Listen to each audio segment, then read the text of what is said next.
Hi, everybody. This is Jim Cornette, pro wrestling legend, and you're listening to the Book in the Territory Unprofessional Wrestling Podcast.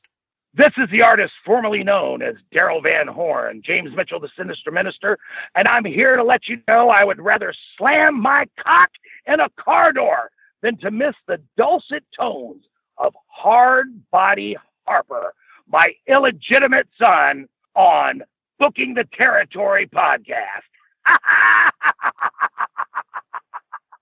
Woo, Messi, this is professional wrestler Jimmy Valiant, the Boogie Woogie Man. Tell my people, my brothers and sisters, don't you dare miss Booking the Territory. Oh, yeah. This is a one-man gang. You're listening to Booking the Territory Pro Wrestling Podcast.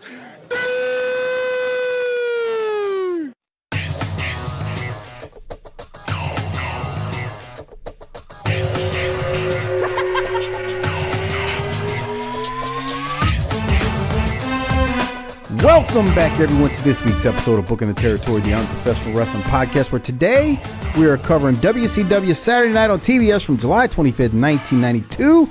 If you're listening to this on YouTube, hit the like and subscribe button to subscribe to the channel and like the video. Harper really likes that, and it also helps out these wonderful algorithms we have. Before I throw it to Doc and ask how he and Harper are doing, I just want to give a special shout out to Big Time Patreon Contributors Monthly, Disrespectfully Classy, Marquis Blassie, Mike Childry, Joe Ice, and good old Justin. Thank you for your generous support on Patreon each and every month and being the sponsors of the show. And on that note, I'll ask Doc, how are you, sir? Well, I am doing great. I don't know when this comes out. To be honest, I really don't care. Hey, back here in real time, it's not Christmas yet. Cowboys just beat those Eagles. Beat that ass on Sunday night. Just beat that ass. So what do you think? You think they're actual true contenders to win the whole thing?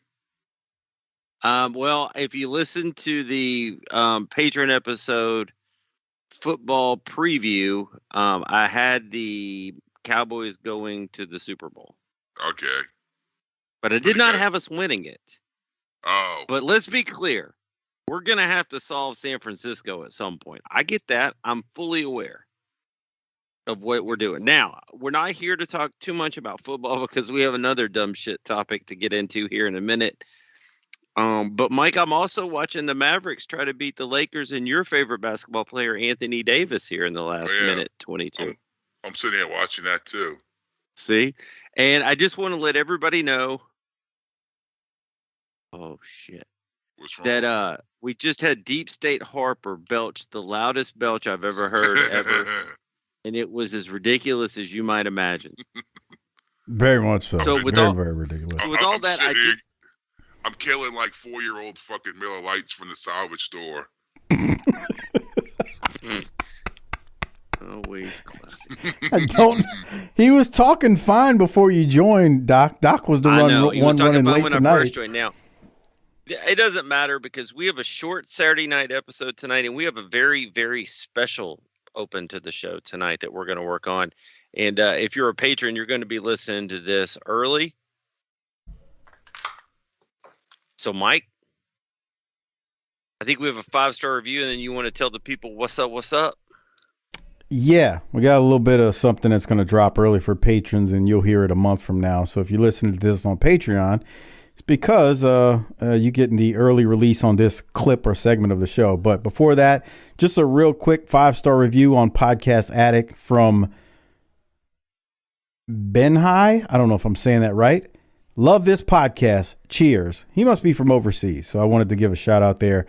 Thank you for the 5-star review. You too, like Ben High, can get your own shout out on air for free.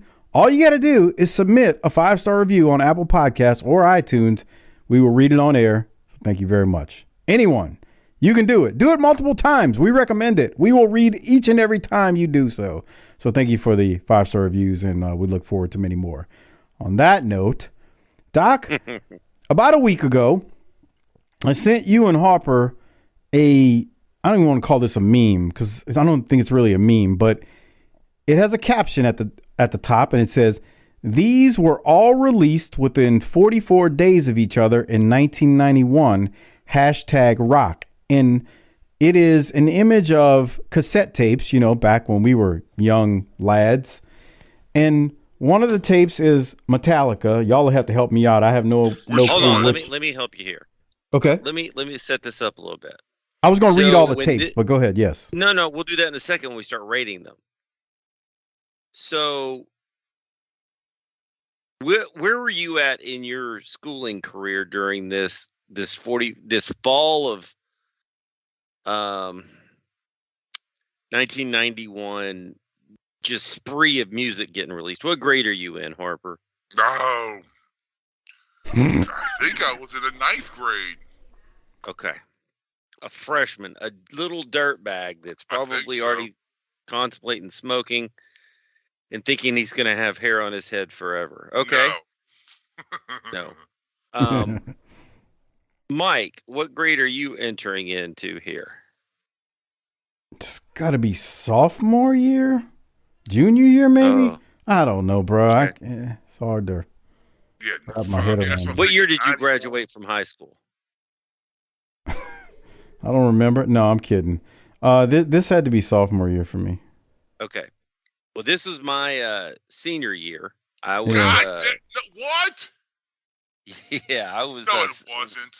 Yeah, I was 17, and I have some stories. Christ.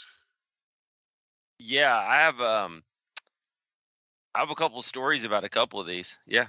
So when I texted y'all Friday night, or whenever it was, when I was watching Necessary Roughness, you were like almost going to North Texas when they filmed that. Correct. God damn. Also, because I was such a stellar student in the classroom, I was a student athlete. The day that the Guns N' Roses double tapes that we're going to talk about here in a minute were released, I got a pass to skip school and drive to the mall and pick those up there, buddy. What was your first Metallica album? My first Metallica album would have been Injustice for All. Okay. But then I worked my way back, and that's going to be a big player in this story as well. So let me help out. So think about this. In a 6-week span, these following classic albums were all released. Harper and I are about to put them in order of best to worst. That's hard, I can also tell you will never see this many rock albums that are this popular ever released in a year, let alone 6 weeks. We have, Mike, you might want to start getting this ready at home with your scoreboard. We have Metallica's Black Album. If you're not sure what that is, if you're not a big rock fan, that's where you're going to get Enter Sandman. So even if you don't like rock and roll, you've heard this something from this Metallica. This thing sold 5 trillion copies. It was their big breakthrough into the mainstream. Then we have Pearl Jam's debut album, 10. Guns N' Roses follow-ups to Appetite for Destruction, Use Your Illusion 1, which is the red album. And then you have Use Your Illusion 2, which is the blue and purple album. You have Red Hot Chili Peppers, Blood Sugar Sex Magic. Even if you're like, what the fuck is that? Give it away, give it away, give it away. That's on there. You've heard this album, even if you're Mike's people, you've heard this stuff. Come on. What? And the other song, the real slow one about when he's in L.A. Under the Bridge, yes. Right. Yeah. Then in the stack, we have Soundgarden's Bad Motor Finger. Oh. Which may be the least known or sold the fewest copies of anything on this list, if we're being honest. Yeah. And then at the bottom, Nirvana's Nevermind, which is the thing that broke open Seattle. Think about that. Nirvana's big breakthrough, Pearl Jam's debut record, Metallica's breakthrough, Guns N' Roses' double album, Red Hot Chili Peppers' breakthrough, and Soundgarden's breakthrough. Their real breakthrough was the next album. So that's a who's who of white people eating mayonnaise just straight from the jar. Right there. That's me. So I mean, we would have had just a bunch of shitheads smoking like Marlboro Reds and eating Miracle Whip. So the thing the reason that this caught my attention was one, I actually know I've heard. I'm not gonna sit there and say I went and bought all these, but I was a Guns N' Roses fan. Appetite for Destruction, obviously, and you said something about these came after Appetite for Destruction. Didn't Lies come out after Appetite for Destruction? Yeah, but that was a weird thing that was done by the record label. So the first half of Lies was some acoustic songs and jams, and some of it was their very first EP that they put out before Appetite for Destruction. Right. Gotcha. Okay, so the thing that caught my attention with these albums or cassettes, here's something else that's not on the list. The day that I went to go buy the Use Your Illusions that I got to get out of school, Ozzy's No More Tears came out that day too, and I bought it. God damn, dude, this is so. It's like Harley Race. Here comes Dusty Rhodes. Here comes Ric Flair. Here comes Terry Funk. It just, damn, dude. Bro, this like is a glorious. WCW Slamboree in this motherfucker. Harper is Deep State Harper, and we're just talking like it's normal, which is outrageous, but we're so used to it by now. It's great. What I was gonna say was, so the reason I sent this to y'all is, y'all are the metal dudes and the rock kids.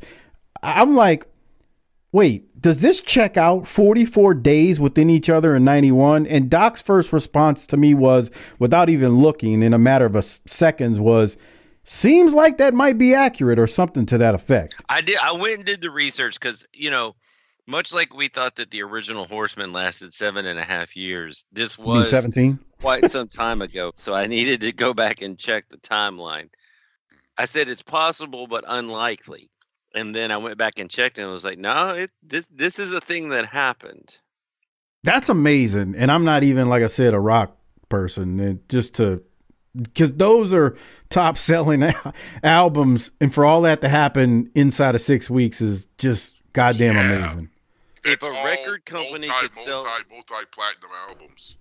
Yeah, if a record company could have one of these a year in 2023, they would be like, or 2024, they would be doing all the blow, and the good times would be back. Yeah, it's pretty. All right, do we want to rate these sons of bitches? Yeah. This is hard, dude. I don't know how y'all gonna rate. We're gonna say what is the best, or are we gonna start at the bottom and go what's the worst, and then me and Harper will each give our thoughts. How do you want to do this, Mike?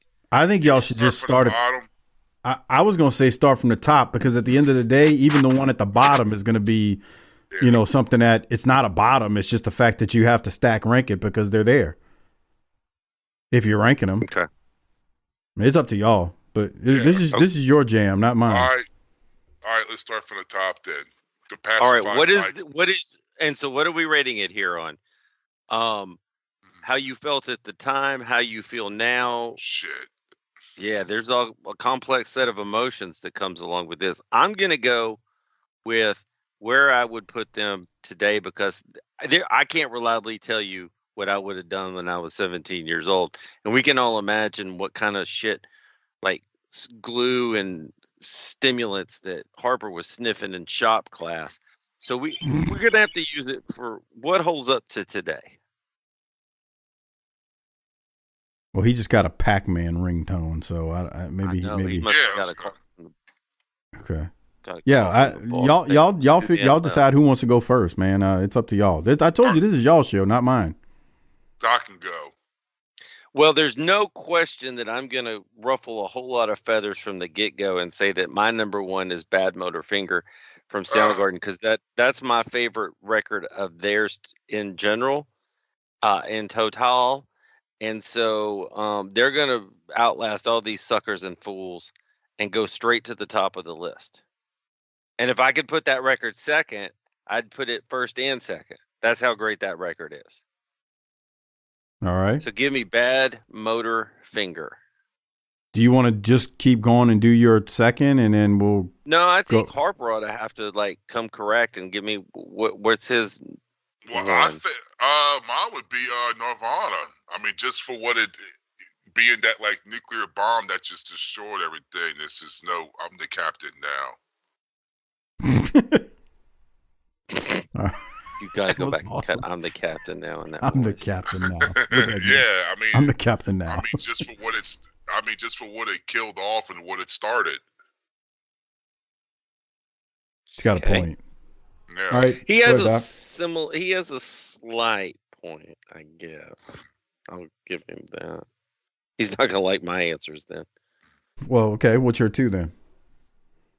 Number 2 is give me Pearl Jam 10. All right. Harper, what's your 2? I'm taking the Pearl Jam 10 for the same thing, like with Nirvana.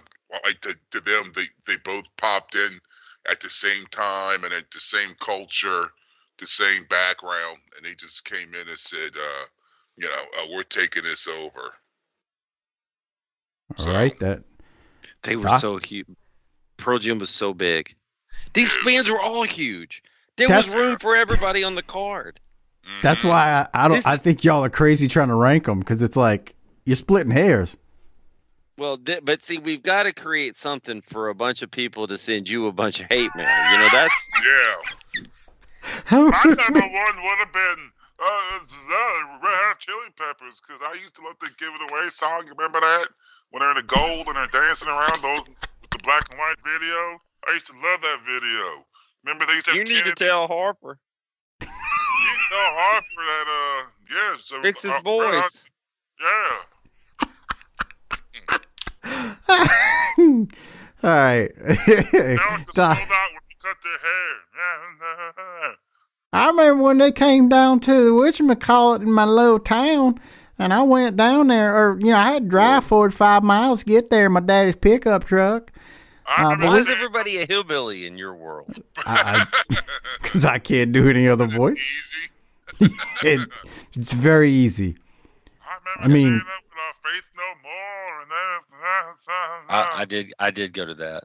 Guns Oh, N' Roses, Metallica, and Faith No More. There you It was bad. All right, Doc, number 3. Well, speaking of that, I am going to go with Metallica's Black Album, and I will tell you that has risen over time. It's better, but at the time it hurt my feelings because I wanted some more 80s thrash metal, and this was not it. No. It was a colossal disappointment at the time. I've gone back and listened to some of it with Latrell, and it holds up better than I thought. So I'm going to go with Metallica's Black Album, number 3. All right, Harper, who you got for 3? The same thing. So far, y'all are only one off. Well, that album stayed in the Billboard Top 100 for years. It wouldn't die. That's crazy when you think about how music is old instantly now. Yeah, Right. it's literally for years that was a top 100 album. It wouldn't fucking die. Harper's 100% correct here. That's just, when you think about the way music is now, that's just crazy. And we were teenagers when that happened. It's nuts. Because if you wanted to hear Into the Sandman, you had to buy the goddamn tape or the CD. That was it. Great point. That's a great point. All right, Doc, 4. Who's your 4? Okay, so this is where things get a little bit difficult because you have to take together a double album that shouldn't have been a double album to begin with. Sometimes editing and quality control is important. Also, these 2 albums were a big letdown from Appetite for Destruction. The songs weren't as good. The production was too glossy, and it sounded too, I don't know, classy almost. I don't like that. But you got to pick one of these albums over the other. I'm going to pick the Orange and Red one, the Use Your Illusion 1. The songs are a little bit tougher. And the other one, a rap song, had Axl rapping on it. So I'm not going to. That. Oh, Yeah. boy. Oh boy, is it right? Every time to this day, I think I've maybe heard that song all the way through twice. The once I hear, you ought to step into my world, Skip. Skip. Swipe. Yeah. Next. All Yeah. right. So I'm gonna say, give me the Guns N' Roses Use Your Illusion number 1. All right. So that leaves Harper, number 4. Who you got, Harper? Which one had November Rain on it, Doc? Oh, I think that's the second one. Yeah, I'm picking that one because that song. The one with the rap song. Yeah, well, here's the thing. November Rain always got you some ass back then, bro. That was a song all the little girls liked. That was a badass song, though. But no, it's crazy. No, I'm sorry. We're getting before Mike gets hate mail. That's on Use Your Illusion 1. Okay, yeah, that's the one I picked next because November Rain. Did we just call MTV the fucking November Rain channel? Because they showed that video non-fucking stop. See, I like the songs like Double Tuck and Jive. Mm-hmm. That's the one that's got the Shotgun Blues, the Shotgun Blue. No, that's 2. What's the one that had the? This one had Coma on it though. That was kind of cool. See, this is a marketing problem because listen to you two right now trying to figure out what was on 1 versus 2. That's like Harper when he gets upset with the ring skirts and sell all the records. I guess they didn't give a shit. Yeah, it's like maybe so. WrestleMania. We're gonna split this bitch up in 2 fucking nights and sell this bitch out twice.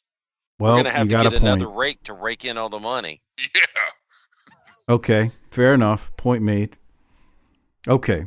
So that leaves us. Dude, apparently people were buying rock and roll records in 1991 because everybody that's big released one. For 44 days for those albums. That's just nuts. And Ozzy dropped one of his most commercially well-made selling albums as well. Yeah. Yeah. So Doc, we're at number 5 for you. What do you have? Who do you have for number 5? I'm going to infuriate some folks at home, but I'm going to say Use Your Illusion number 2. Okay. I don't think... Here's the thing, bro. I don't know how you infuriate anyone with any of these because everybody's got an emotional tie to one of these in a way that makes it... Like mine is for Bad Motorfinger, even though it sold the fewest amount of records, less people know it, but it's my shit. Everybody who likes rock has their shit. And we're pissing on somebody's shit somewhere.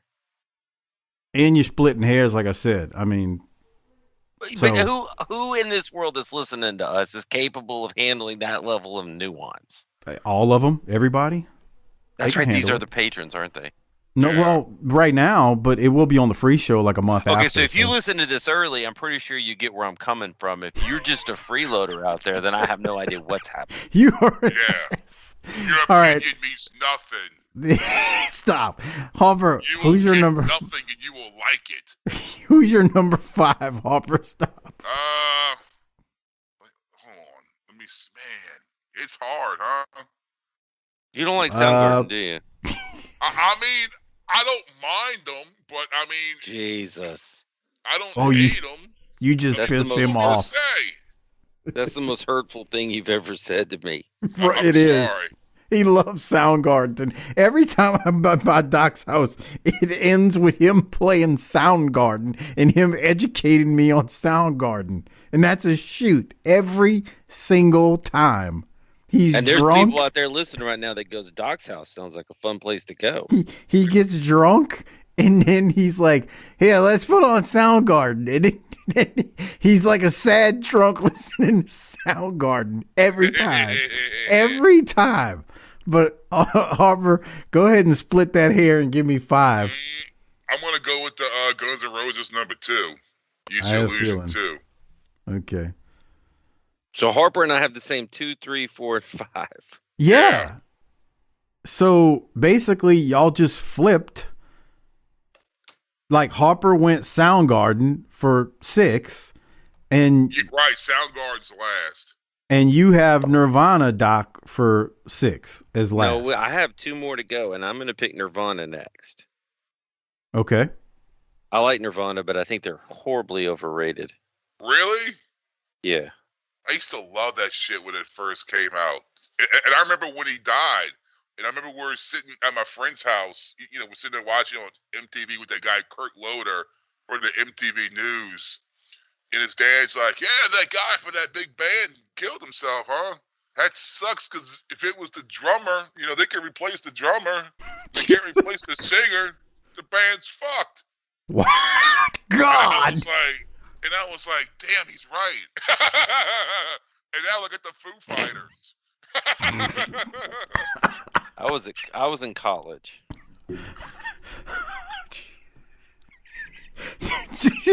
Deep State Harper just now chuckled. And it had me spray water everywhere, but okay. All right. So, wait. Did I get this right, Doc? You had Nirvana as 6 or no?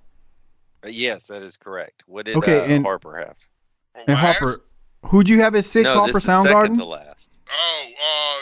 The Chili Peppers. Okay, so I got it wrong. You actually had Chili Peppers as 6. Yeah. That's hurtful. Gotcha. Well, yeah, I know. It's this is what I hate about the whole Mount Rushmore thing. It's like, shut up. He's right. He's absolutely right. Best, shut up. Could you go and pick I got 4? I got the Chili Peppers last because I liked them, but their better days in my mind were already behind them. My favorite records that they made were Mother's Milk and Uplift Mofo Party Plan. And so I was already kind of on my way out with them. That's nice. Mike, the Uplift Mofo Party Plan had the party rocking song called "I Want to Party on Your Pussy." Oh, That's wow. Nice. Come on, That's real grow up. classy. What are we doing here? This is what we're doing now? Your boy was in Point Break. Now I've been doing it forever. I don't know what you're talking about. Harper's absolutely right. One of the things I hate about ranking things that you actually really, really like is that it's impossible. It's like really. Impossible. I told you this, Doc, on a show a couple of weeks ago, or maybe it was a patron show. I said the only certainty that I can do whenever I'm ranking something, it doesn't matter if it's sports, wrestling, bands, rap groups. The only person that I can unequivocally say is the number one person in what they ever did. I told you it was Michael Jordan. He's the number one basketball player of all time. I don't give a damn about anybody else. Michael Jordan is number one. But if you ask me to take the number one band, number one album, number one pro wrestler, number one, football player, baseball player, I just can't do it because I feel like I can make an argument for a few different players. But with basketball, it's Michael Jordan, and that's it. Like, other than that, it's way too hard to like do Mount Rushmores or top 5s and actually rank them because it's just you end up like basically slighting somebody that you don't mean to slight, like you just did with Chili Peppers. I guess hit a race and let's don't put this out. No, we're not going to do that. But it's funny how like Harper had Soundgarden as 7, and that just broke your heart. I mean, dude, my Soundgarden history is it's not that thick. Fucking Black Hole Sun, like when that was on fucking MTV nonstop. And I used to love that. I mean, my favorite song from it was that one, Doc, about the Rusty Cage. Yeah, that's on the album that you just put last. Right, yeah, dude, that song's badass. But, I mean, what do you want me to do? I'm dealing with a bunch of heavyweights. I'm in a land of giants. Mike, I'm hurt. And I work with children. You just don't know. Every time I've been by his house, the night ends with him being pissy drunk, listening to Soundgarden. No, you got to hear this one. No, you got to hear this song. I've heard every Soundgarden song known to man, and it's not because I listened to it over and over again in the 90s. It's because I've been to Doc's house when he's drunk. Soundgarden is his thing. Anyway, you Harper pissed some people off tonight. Doc was one of those people. It's just funny though how y'all basically almost flip-flop Nirvana and Soundgarden. Very close, and I expected that, to be honest. But the thing is, if you look at that time in the 90s, it was like that nonstop, all through the fucking like the early mid 90s. Those are the Those are the ones that were huge. I looked up Right. some other ones. Jesus Christ. Everybody in the world put out an album that year. Yeah. Like who? Like who? Who else? Just name Hold them. on a second. Let me get down here. Albums released. Okay. Well, this will be for Harper. David Lee Roth put out A Little Ain't Enough that year. For you, Mike, Gangstar put out a record. Motorhead put out 1916 for Zoncha. Oh I God, remember that. he's cranking Yeah. off to that one. I used to have Yeah. that CD. Let me see here. Jesus Jones for all the English rave fans here. Jesus Jones. God. Right here, right now. Right. This is the man, the touch, this man. Oh my God, that's not good. What? I didn't like that. Yeah. Oh, you didn't? That was pretty good. Okay, good for you. Vanilla Ice put out Extremely Live. Oh no. The Bullet Boys put out their follow-up to Smooth Up In Ya called Freak Show. BDP had an album that year, Mike. Did you listen to them? Who? Boogie Down Productions. Oh yeah. So earlier in the year, Harper, REM put out Out of Time, which is the one that had Everybody Hurts, Right. Losing My Religion. That shit sold millions. Millions. Back let me when see who albums else. used to sell. Well, I mean, Harper said it. Like, if you wanted to listen to a song, it was either tape it off the freaking radio, which the quality is gonna suck, or go buy the tape or album. Right. Lenny Kravitz put out Mama Said that year, which was a big record. The Stones put out a record. Right. I remember that. Temple of the Dog was that year, which was Pearl Jam and Soundgarden together. I don't mind stealing bread. I'm going hungry. Remember that song, Right. Mike? No. Mike, Boyz II Men put out Cooley High Harmony that year. That was a hell of an album. That was a good album. But Boys to Men. But Jodeci was Jodeci that same year, 91? Boys to Men. De La Soul is Dead came out that year. Was Jodeci 91? That had to be Forever My Lady, because Michelangelo and I have always had that discussion, and like everybody talks about Boys to Men, but Boys to Men suck compared to Jodeci. For all the R&B listeners out there. Come on. I'm just saying, bro. Jodeci came out with Forever My Lady that year. That's what I was saying. 91. That's what I thought. The Smashing Pumpkins debut record Gish came out that year. Are you looking this up? That was like 93, I think. No, damn. All right. Or 92. They were in a second wave of that. Hold on, I'm getting down here. Dude, I just looked up something. Color Me Bad, kid. Do you remember them, Harper? Oh, God. One thing like a superhero team, but it was a black one and a white one. They. I think a few of them. I think there was a G looking guy. Yeah. Slave to the Grind by Skid Row came out that year. There you go. I don't even remember that one. Third Base put out The Derelicts of Dialect, Mike.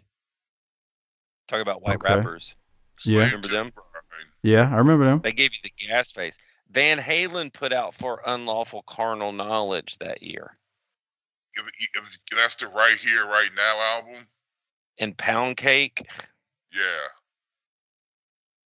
Wow. Okay. Those are millions, and that's just what I just gave you was the first half of the year.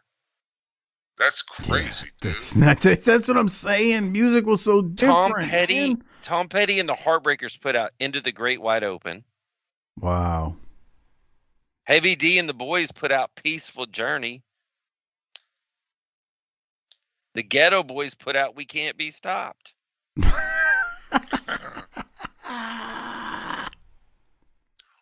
Color Me Bad. Yeah, there's that. DJ, the Fresh Prince put out a record. Okay. Oh man, Marky Mark put out his record. Hold on. In 91 is Tupac, Tupacalypse Now. PM Dawn put out their record. Remember them, Mike? Uh-huh. Yeah. You sleeping on Tupac though, man. That was Tupac. That's the one that had Brenda's Got a Baby on it, Trapped. You have no clue what I'm talking about, but trust me, that was some hard hitting shit back in the day. I have more knowledge of what you're talking about than you did of what I was talking about. Whatever. Yeah. Brenda's got a gun. I heard that song. No. That's a totally different song. That's a totally different song. No. My God. Here's Seriously? the thing. Some of these sons of bitches that we just ranked were put out on the same day. Chili Peppers and Nirvana were the same day. That's nuts.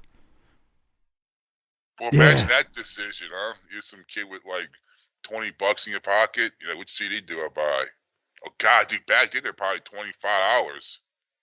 Well, were you buying CDs at that point? I mean, I was still getting tapes in 91. I was still buying cassettes. Yeah. Then I was buying cassettes. Prince put out Diamonds and Pearls. Yeah. I didn't really like that album that much. It was all right. You don't think it didn't sell a few million? Oh, no. I'm not saying that at all. Man. I'm not saying it at all. Yeah, that was good. What happened to music? Bruh, I say it all the time whenever my kid turns on some music. I'm like, what happened? Like, it's... And the thing is, he'll like he likes like Tupac, the old stuff, but then he'll turn on this new stuff, and I'm like, dude, turn that noise off, which makes me sound like an old man. But dude, you know what did it for me, which made me my hair turn gray, and it's the mumble rap. Oh Jesus! I was just you know what I'm talking about. Yes. That. I'm not talking about a bunch of young brothers out at the spot with their pants hanging low. I don't give a shit about that. I'm just like growling and making noises. They like, it's like they're harmonizing it and singing it. I never liked like death metal for that same reason. Stop growling at me and stop. I never liked the death metal shit. Dude, all my friends were into Morbid Angel and Death and Cannibal Corpse, and I couldn't do it, bro. Yeah, it's too much. No, bro. Yeah, no thanks. Yeah, for real. No thanks. Go. All right. Go kill your cat or something, but leave me alone. Yeah. Go all right, some, Doc. Monsters and punch a hole through the wall. Wow. All right. On that note, we hope you enjoyed us recapping the year in music that was. and for these two ranking Soundgarden, Pearl Jam, Metallica, GNR, Use Your Illusion 1 and 2, Nirvana, Red Hot Chili Peppers from 1991, all released within approximately 6 weeks of each other. Don't fact check us on that. We just found it in a meme, so hopefully you found this entertaining. Doc, on that note, how about we get into some Saturday Night on TBS and knock out this episode, which was not a long one. Okay. This week, again, we're covering July 25th of 1992. Most of this show was taped on July 14th of 92 at Center Stage. This is the second half of the TB taping from that actual week. So we're seeing part 2. Last week was part 1. The show starts again with a replay of the Great American Bash where we witness Vader defeating Sting for the WCW World Heavyweight title. Again, you can hear us break it down on Patreon at tinyurl.com/PatreonBTT. That is tinyurl.com/PatreonBTT. Give yourself the gift that your wife didn't, or loved one, or a special significant other didn't give you at Christmas time during the holidays, and get yourself your own Patreon, tinyurl.com/PatreonBTT. We then go to the intro of the show, and Jim Ross welcomes us in. We only have, like I said, a 38-minute episode without commercials this week. And after Jim Ross welcomes us in, we go straight to a Rick Rude promo, which is most certainly worth playing because he is going to be on commentary with JR this week. Let's go to that audio right now, and we will react to it on the other side. Here that is. For the entire 60 minutes. And the plot thickens, Jim Ross. We've got champions, and we've got a new world champion, a new light heavyweight champion, but the same old United States champion, yours truly, Ravishing Rick Rude. Will Medusa be with us during the hour as well? Medusa might be back, Jim. You need to excuse me. Deucey, it's a little warm under these lights. If you would, could you go back and get us something to drink? Maybe a soda pop? No, make it a mineral water. I'd like a mineral water. You, Jim? Sure, why not? And while you're out, Deuce, could you just book the reservations for Philly, Chicago, and Detroit?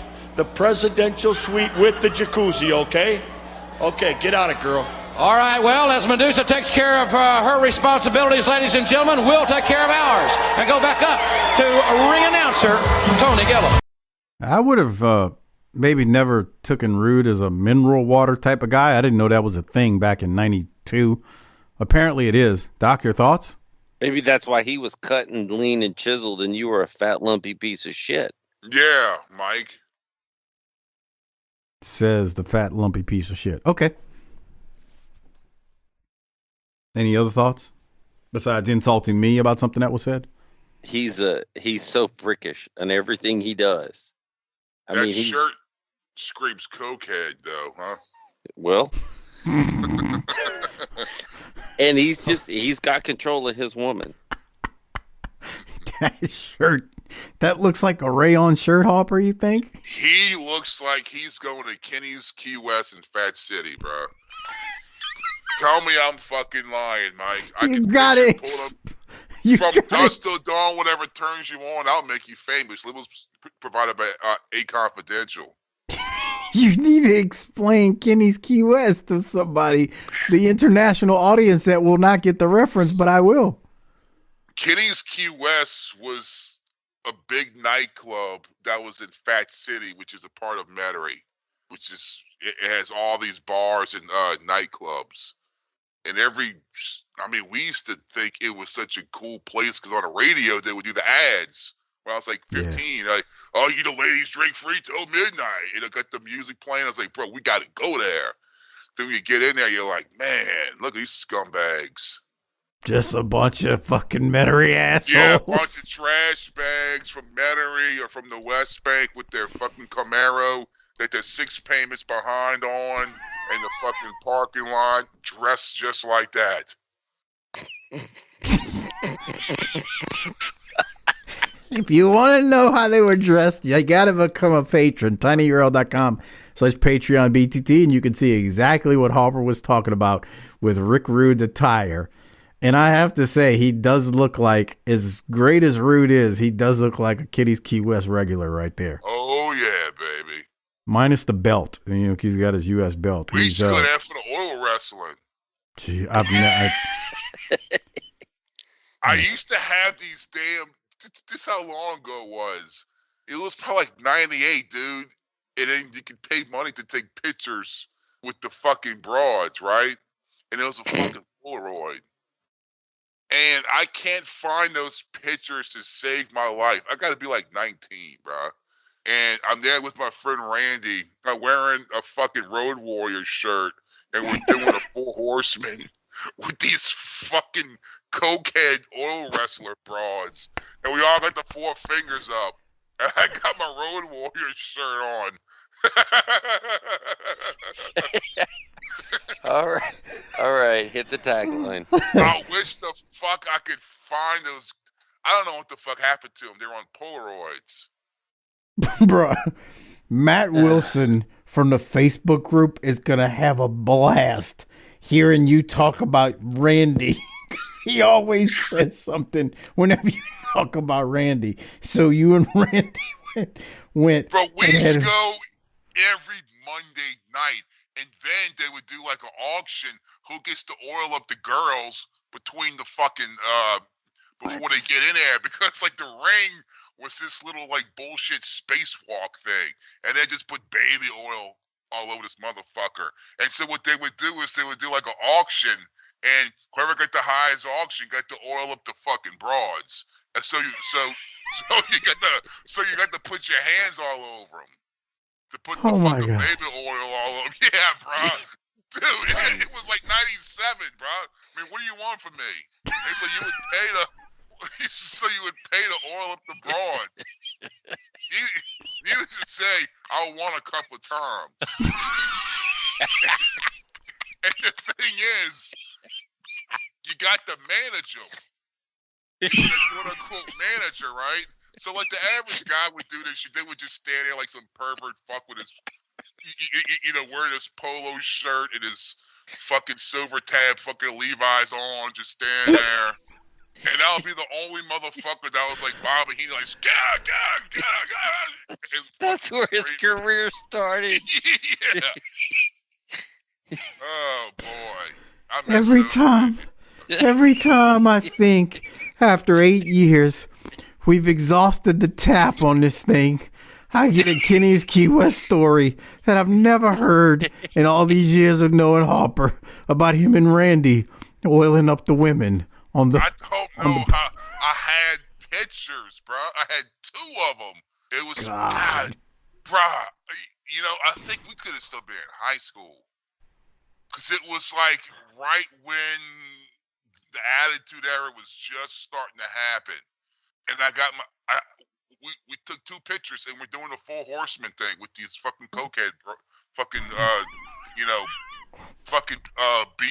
B-town fucking strippers. Doc, you got any follow-ups?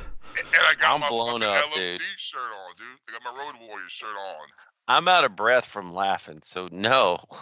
I need to see these pictures if they're ever located. I don't, dude. I haven't seen them in fucking years, and God only knows they were at the house on Chastain Street, and who knows what in the fuck happened. But dude, there were 2 Polaroids. Jesus. I don't know what the fuck happened to them. I'm gonna get up. Fuck, you know what? I'm gonna text Randy right now. Okay. Let us know what you find out on that. Keep us updated on that. Any thoughts on the Barbarian versus Randy Starr, Doc? I need Barbarian to be more barbarianish and less technical in the ring. I mean, he pulls a suplex out and just holds him there all technical like. I mean, he beat the guy in like a minute, so I'm not going to complain too much. Gotta say something, Mike. I agree. While Harper is texting Randy to find out about the Polaroids from the oil wrestling at Kenny's Key West in Metairie, Louisiana in 1996, we're going to go to Ron Simmons and hear from him. He's with Jim Ross. Later at 448, the big new world's heavyweight champion. Ron, I know that Sting has the rematch signed, but you're also negotiating for your opportunity to meet this big monster. Well, thank Jim. I've got to give my hat is off to Sting, because I can tell you what, for a man that outweighs Sting for 250 pounds, the man had put on the biggest display of guts I have ever witnessed. And I'm sure in some of Sting's fans' eyes, he's still the champion. But in reality, Big Van Vader is the champion right now. And I, too, just like all the other wrestlers in this organization, want to be the best. Van Vader is the champion now. My hat is in the ring. I want to be the best, because that belt knows no man. It'll strap itself around the waist of the best, and I want to be the best. All right, Ron Simmons, the best of luck to you fans. Ravishing Rick Rude and I'll return right after this timeout. All right, I thought it was meat and potatoes, but I wanted to play it because, 1, there's not much to play this week, and 2, I think we know what's in store for Ron Simmons, so there was that. Doc, any thoughts? I like how he said it will strap itself around the right guy. That was nice. Yeah. We hear back from Randy yet, Harper? I just hit him up. All right. And the guy that ran it, like that was the fucking booker. Bro, this guy looked just like fucking Van Hammer. Total fucking douchebag looking motherfucker, bro. And we thought like he was our fucking hero. Okay. He says, LOL, nah, Katrina took all that stuff. Oh God. Another victim of the hurricane. Can you imagine if we could get our hands on those pictures? Dude, yeah. I got a full head of hair, bro. I got my LOD shirt on with them fucking oil wrestling bitches, bro. He has said all wrestling broads or bitches way too many times. I'm just saying, dude. But they were some fine ass bitches, boy. Okay.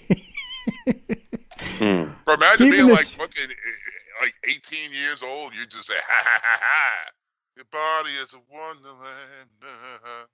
Harper, you should not have even been in there at that age. I don't know. I think back then, come on, dude. It was a different time. Yeah, it really was. All right, let's continue. Greg Valentine, Cactus Jack, and Steve Austin are taking on Dustin Rhodes, Barry Windham, and Johnny B. Bad in a 6-man tag match. Just something real quick. Jim Ross is plugging the hotline. He mentions Ric Flair's name and says, I've heard some very interesting things about him. Now, he mentioned Flair last week, too. And then he says, I've got rumors about Hulk Hogan as well. And that was the most interesting thing from the match. As far as the match, they just threw 6 guys in the ring to fill some TV time because there really was not much here. The interesting thing was the commentary that JR provided about Flair and Hogan. Doc, any thoughts on the match or the commentary? My first note here was this was some thrown together bullshit. It really was. You know, if you're Austin, you got to be looking around going, I'm in the Dangerous Alliance. Why aren't I wrestling with them? Yeah, I ain't got a good answer for you. Did the video get glitchy during this match? Yeah, it did. Okay, I thought I was having a seizure. Nah, it's glitching right now. This was very, very... Guy. What? What? Like the Money Mark guy from Louisville. The Money Mark guy from Louisville. He's talking about Matt Jones. Oh, shit. Come on. Yeah. Come on. Yeah, it started buffering. Wait, Matt didn't get glitchy. He started buffering. Well, what's the difference then? I mean, a seizure's a seizure. Okay, now it sounds like we're making fun of this dude having a seizure, and that wasn't the intent of this conversation. Well, you brought it up. You did. You said Money Mark guy. I told you what I thought he was doing on the Patron show. I was like, I thought he was imitating Bernie Mac for a second. Oh, come on. You see? I did. When Bernie Mac goes, he was teasing me. That's what I thought he was doing. I was like, why is he imitating Bernie Mac? And I was like, oh, no, this dude's really having a seizure. All right, Doc, any thoughts on that match? That I don't know what the point of that match was. Yeah, I didn't like it very much. It was not good. The match breaks down. Valentine and Dustin are fighting on the outside. When Dick Slater comes out, he helps double team Dustin. Dustin and Valentine roll back in the ring. Slater is holding Rhodes. Valentine comes in to hit Rhodes, but Rhodes ducks, and he hits Valentine. Or Valentine and Slater collide, and then Dustin rolls up Valentine for the win, and that was that. Soon after that, we go to Big Van Vader versus Larry Santo and Rob Campbell in a handicap match. Doc, second week in a row, we're just putting Vader out there as a world champion since he won the belt. Make him look strong. Any thoughts on this? He's dominant, and he looks dominant, and I don't mind it because I think it's the right thing to do. Yeah. This is really good shit, to be honest with you. Because they are putting him out there. Who's going to whoop his ass? Yeah, nobody. And it's beat the shit out of Sting.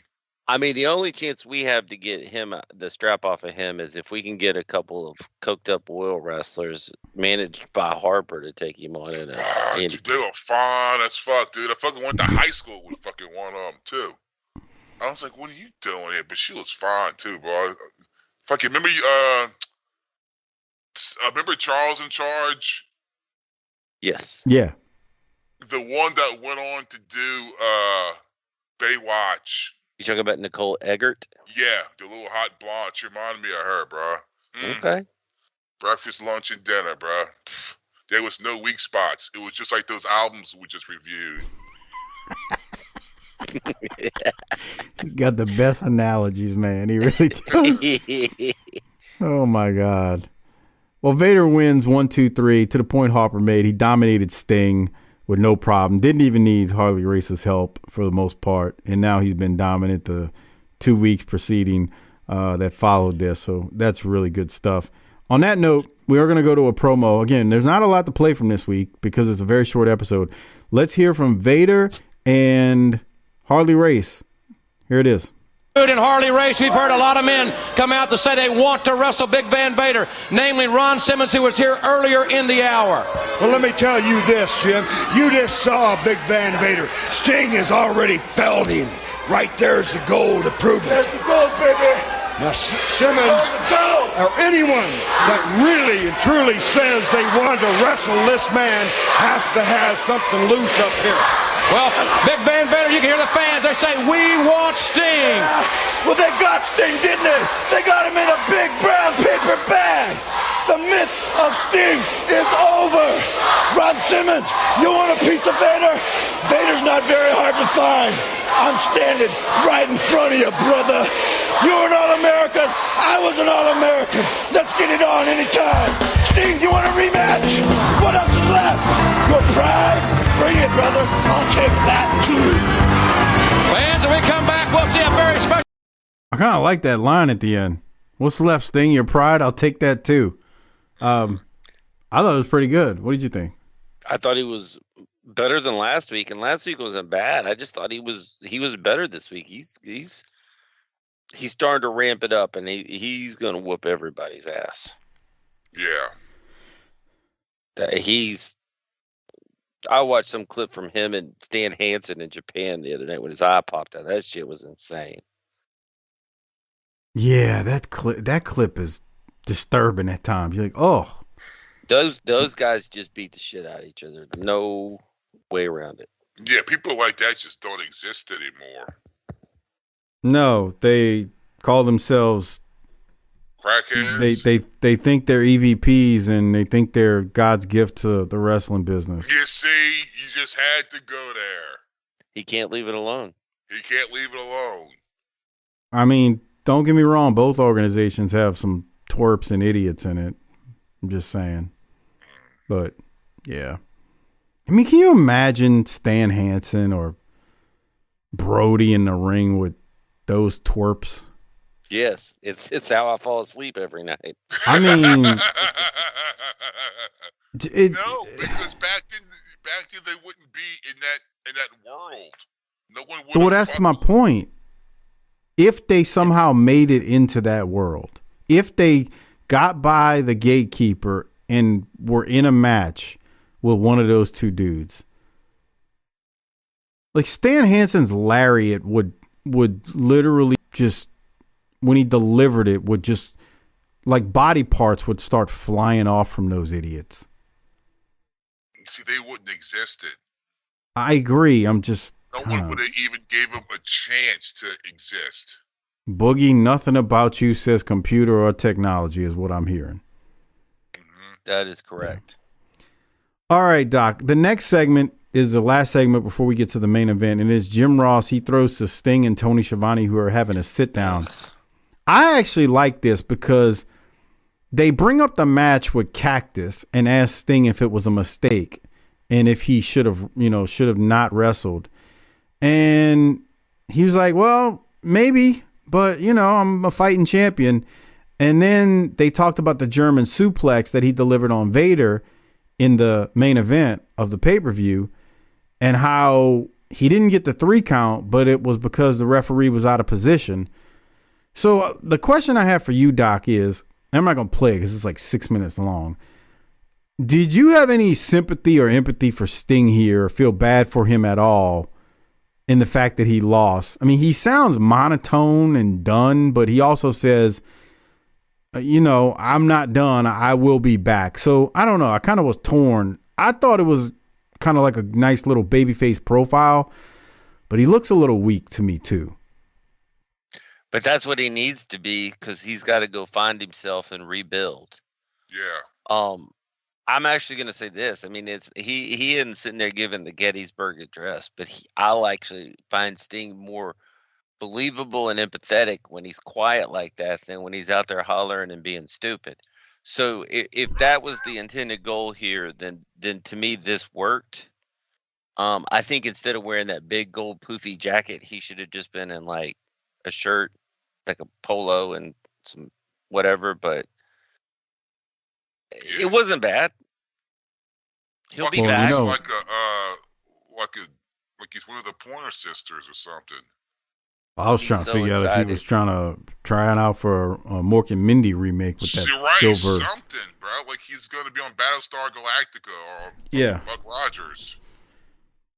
Yeah, I don't know what the hell is going on here. I wonder though. It got me to thinking. I wonder what Sting would think about Harper. Oiling up some broads for Metairie, as he likes to say, because Sting loves his Jesus. Nothing's wrong with that. I just wonder now? what. No. Yeah. I mean, back then he would have been pushing me to the side. It's like, no, bitch, it's my turn. That's exactly right. Harper's on one tonight. He's like, I'm the worker here, bitch. Get out of here, Mark. Little fat kid. All right. Well, it is time for the main event. Like I said, this is Mike, you ever seen some gentleman wrestlers push some marks out of the way to get to some pussy? Yes. That's right. Seen Iceman King Parsons just knock somebody over almost to go talk to a little spoogie, as he used to say. A what? Spoogie. A spoogie. Yeah. I'm surprised you never heard that, Harper. He used to say it all the time in New Orleans. A spoogie? Yeah. Like, your old lady, they would say spoogie. Who's up, spoogie? With your little fine ass. No. You wouldn't call her spoogie, but if you were talking to one of your boys, you'd be like, that's my spoogie. Yeah. You never heard that? No. Okay. I'm sorry. You're not as cultured as some people, I guess. You just act like it. All right. Smart. Okay. The main event, again, very short episode. We're not rushing through it. There's just not a lot here this week.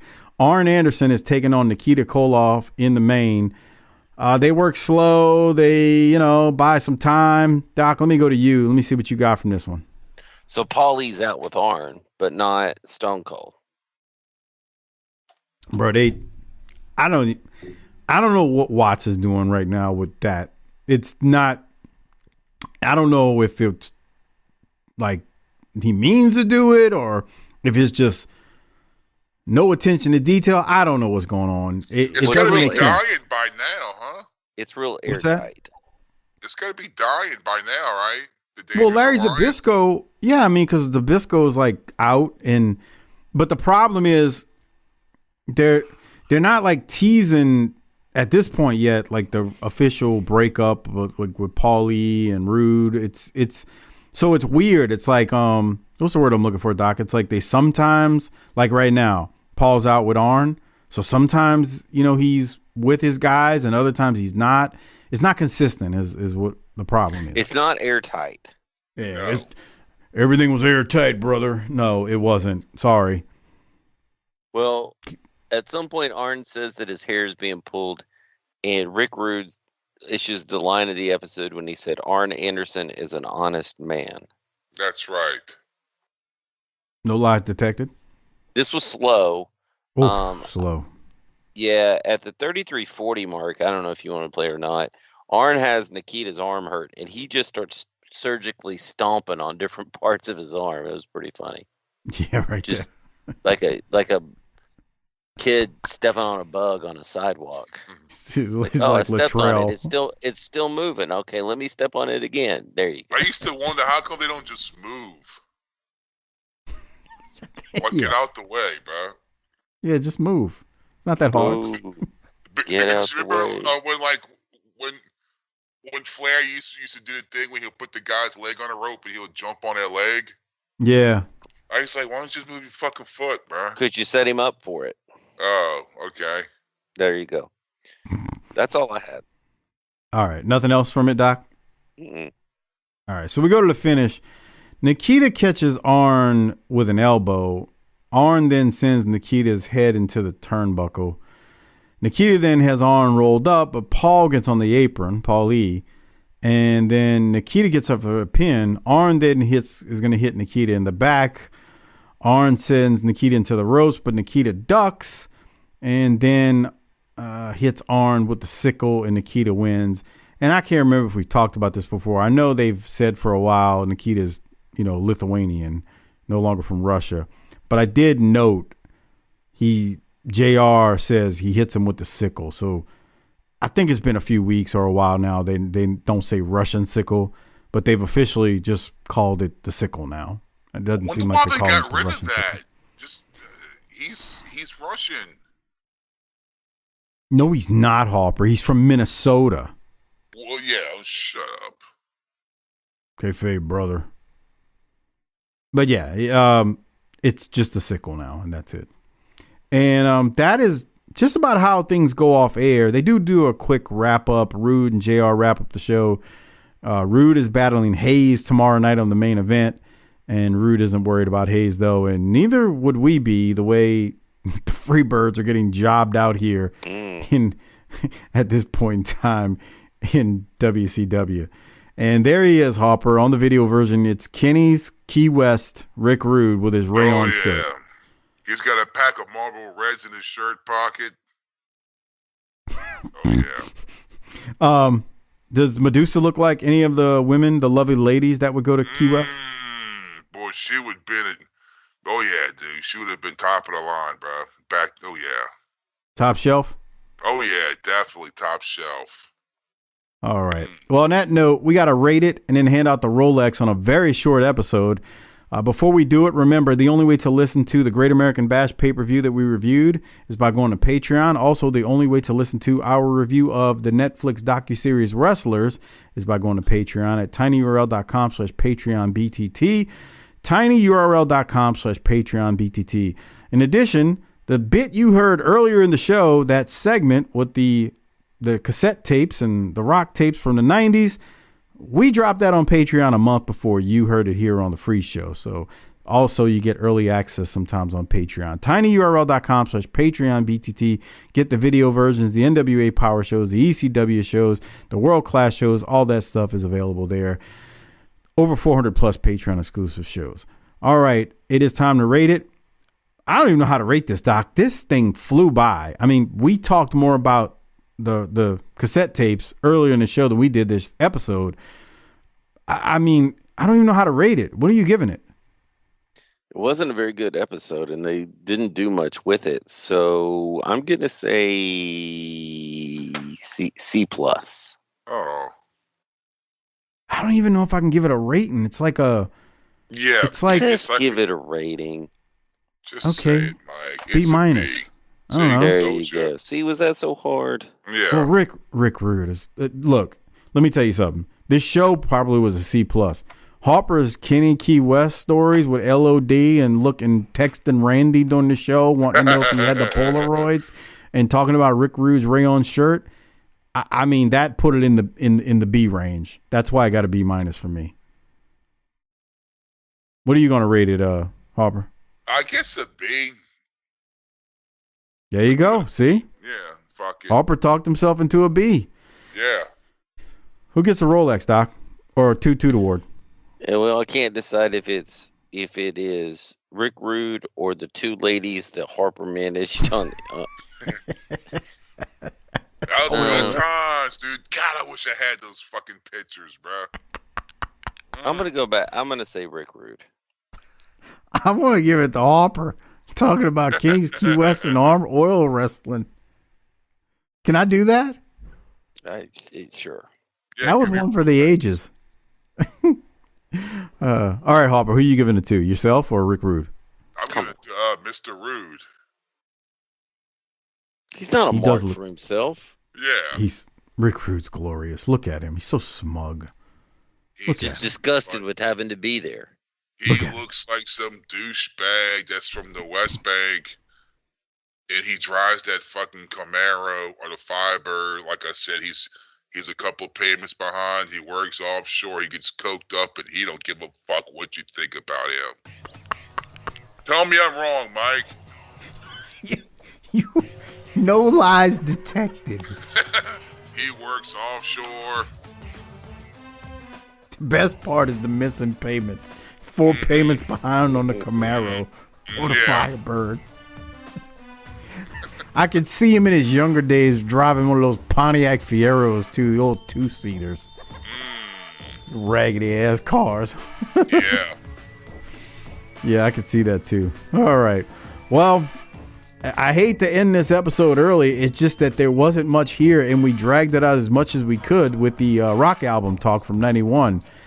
So I appreciate you listening this week. Harper, I'll throw it to you. Do you have anything else? No, it's roll. Doc, anything from you before we go to Harper? We'll hit the tagline. Deuces, bitches. Harper, hit the tagline. Let's get out of here. Book it, bitch.